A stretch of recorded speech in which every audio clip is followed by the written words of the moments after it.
May jump shot na ulit. Nawala ulit. Nawala ulit sa ano. Ayun eh, may tumutunog dyan dito eh. Huwag ka na may ano eh. Parang ano eh, yung pag ano. May mga ganun pa naman. Ayun.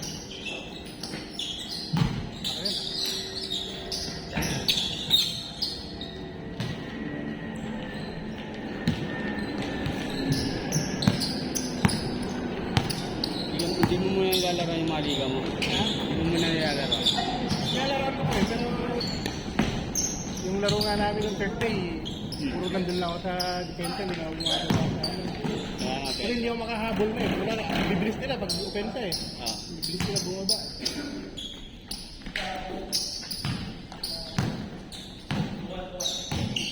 Pero nag-jogging ka sa ano? Treadmill. Hindi. Wala rin. Nagano ako nung Wednesday na yung ano lang, stationary bicycle. Kaya pagdating ng gabi, Sakit. sumakit eh. Kaya Pero medyo, ano na eh, medyo nawala na yung mag-ano na eh, yung Wednesday, yung exercise na. Tumakbo ako, pero ano, tumakbo ako dun sa labas, pero isang ikot lang. Hindi kaya eh. sakit ako. Pangit yung takbo.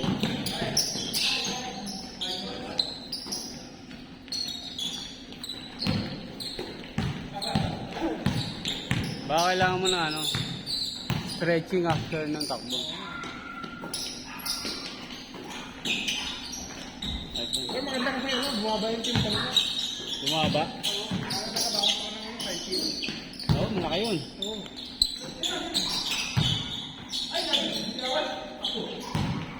December ako last nag-kilo eh. Nasa 93 ako eh. 93 point something eh. 80 plus talaga yan. 88 na ngayon. Hindi na ako nakapag-kilo ng mga nakaraan kasi low-back yung ano namin. Bilinhan mo ko naman yung araw. Battery. 88! May digital cam nga doon, sinira nung anak ko. Tinatago ko nga eh. Sinira. Bumili ako ng digital. Maganda rin kasi para ma-monitor mo eh. Mahirap kasi. Parang hindi mo makikita yung development. Oops. No sugar diet ka tapos saka mo kuluin. Saka ano, 2 beses lang ako kumakain ngayon sa isang araw. Kasi pagtanghali, pinagluluto yung sa ako. Kung makain. Ano pala? Forced diet pala yun. Oo. Papitik-pitik lang merienda pero hindi na katulad dati na may kakain. Forced diet pala. Pagluluto talaga.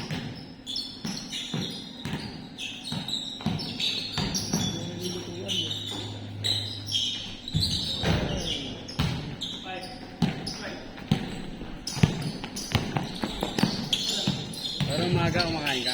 Oo, umaga kumakain. Umaga tsaka gabi lang? Umaga sa hapon. Alas 5 ko. Pwede nyo. Yung mga bata, sa school kasi. Oo, sa school ka nila eh. May baon nila eh. Ay, Kaya ano pala, kahit di na magluto. pero minsan pag nagugutom mo, wala kami asawa ko pag alas 12, nandun na sa school eh. Susundin mo yung bata. Wala. Hintay yung mga bata. Ano na yan? Alauna yung isa 2:30 eh. Hintayin nyo na ang parehas.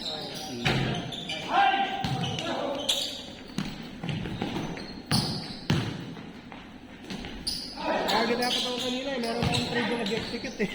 Pag-gising ko, nahit yung ano. Entry point? Entry point. Going.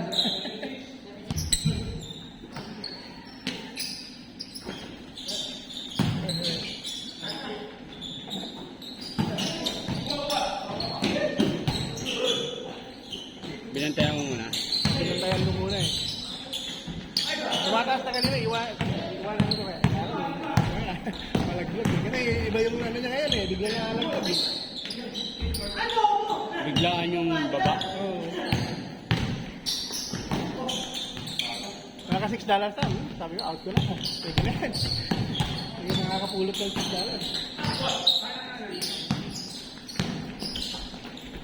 Kagabi nakakuha rin ako 25.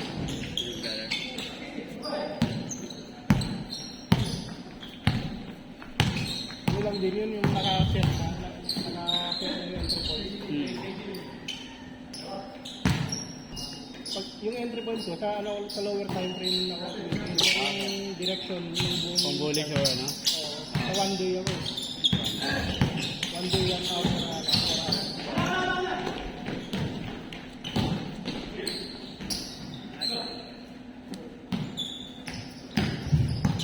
Kahit yung mga trade ko na gold, puro nakaset lang yun eh, yung entry point ko. Nakaswerte yan. Yung dalawang ano ko kahapon na umabot ng 200, ano yun eh. Yung isang araw ko pa yun, tapos wala pala akong stop loss pagkakita ko, negative 90 plus. Sintay mo. Ayun, iniwanan ko lang. Yung Friday, biglang na-hit yung TP ko. Kaya ako ganun nagawa mo. Ha? Maglalagay ka ng ibuhan. Ganun na nga lang ginagawa ko yun kasi may hindi ko mabantayan kasi may trabaho eh. Di ba na-hit na yung entry point mo? Lalagyan mo na yung stop loss saka TP. Ang ginagawa ko pag nag-green na, Oo.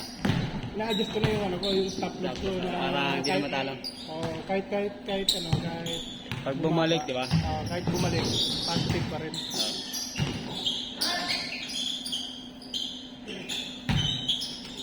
Huhuy! Yun yung ginagawa ng iba. Para wala nang tayo. Kung i-exit mo lang eh. Na-adjust ko na lang yung stop loss ko na positive pa rin.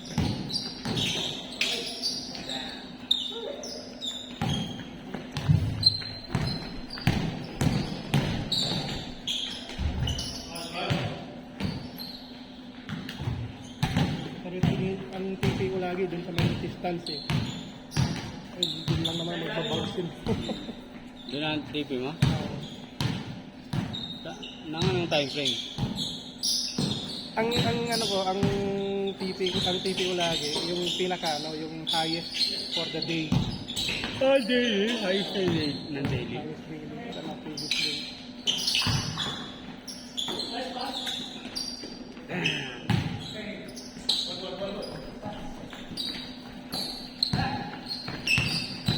Wala kang target income daily. Ay, wala. Mahirap kasi pag ganun eh, may magiging ka eh. Giligi mo. May pressure na kasi may ginigol ka mo. Wala. Hindi ako Baka sinet yung TP ko dun sa sa resistance. Wala na, ano mangyari. Ang pinaka-importante lang, hindi ka ma-negative ng malaki.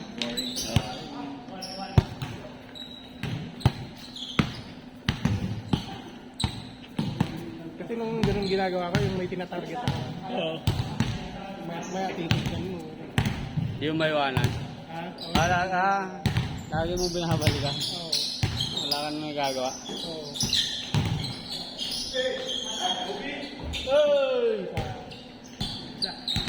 Wala kang oras? Ha?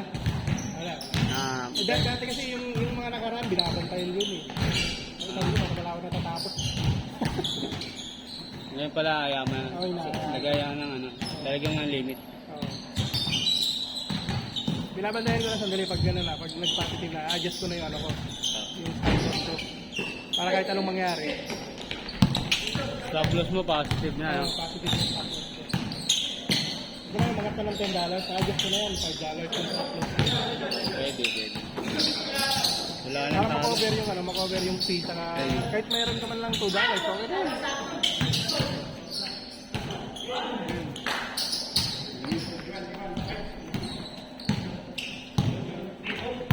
Yung ginagawa ko naman, kunwari, na-hit yung stop loss ko, mga $2 ka. Babalik siya doon sa entry point mo eh. Mag-entry ako ulit doon. Mag-entry ka ulit? Mag-aabang nga lang, may nakaset ako ulit na entry doon para sa entry doon. Okay. Kasi magpabalik-balik, di ba? Yung pabalik-balik niya, nakakakuha ka kahit magkano lang. So, kung hayaan mo lang, babalik siya doon sa entry point mo, negative ka. Angat siya ulit, di wala kang kinita, di ba? Mag-multiple trade ka pala, no? Oo.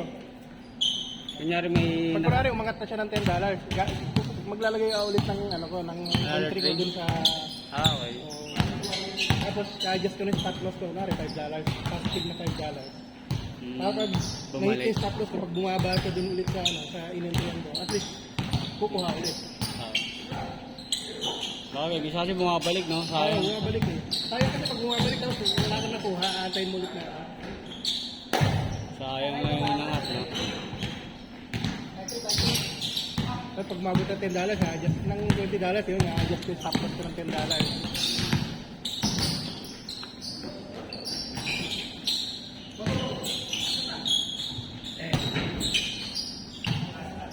Kaya dami kong trade, multiple trade ako sa isang araw. Ay, yung pinupost. Tama, trade nito, ah. Yung trade ko nga, dapat dalawang resistance, dalawang support yun eh. Yung entry point ko eh. Magkadikit kasi. At umangat na nagtuloy-tuloy. Umabot ng $200 kung Nakatipi ka daw. Nakaset ka, tipi daw. TP ako. Nakaset lang.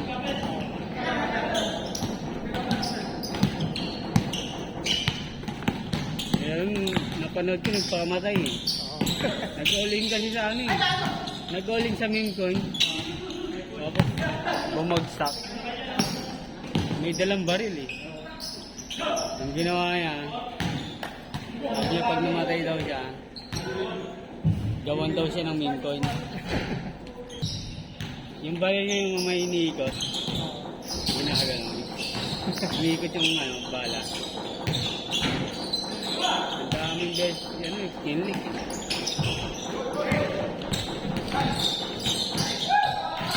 Natipress eh. Yung trade ko kahapon, dalawang trade yan, okay na. Hindi na ako kumuha ulit eh. Nag-set lang ako ulit eh.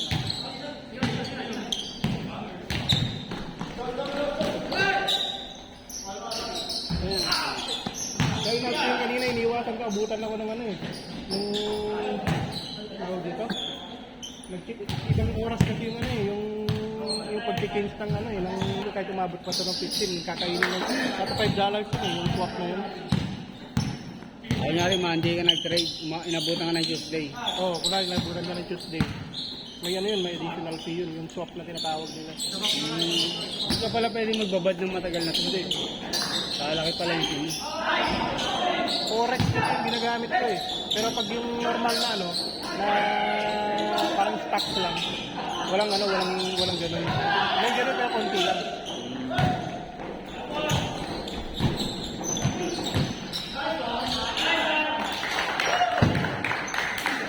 Yun doon agad? Sige.